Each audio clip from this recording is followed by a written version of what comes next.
ప్రతిగాధలో రాక్షసుడే హింసలు పెడతాడు, అణచగనే పుడతాడు రాజే ఒకడు. శత్రువునే కడదేర్చే పనిలో మన రాజు, హింసలనే మరిగాడు మంచిని మరిచే. నీచుడి అంతు చూశాడు, పంతంతో పోరాడి క్రోధంతో మారిపోయాడు.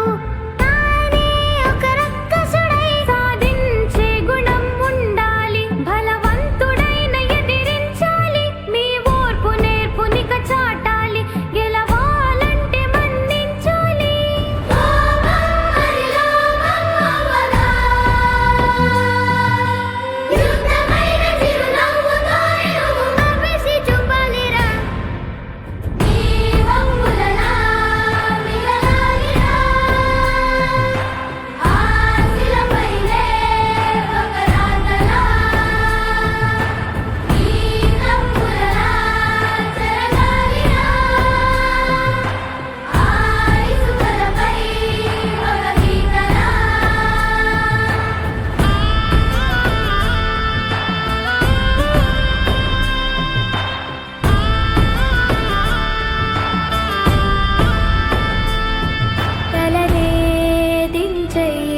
జగడాలకే పోకురా, పగనే తుంచెయ్యి, అది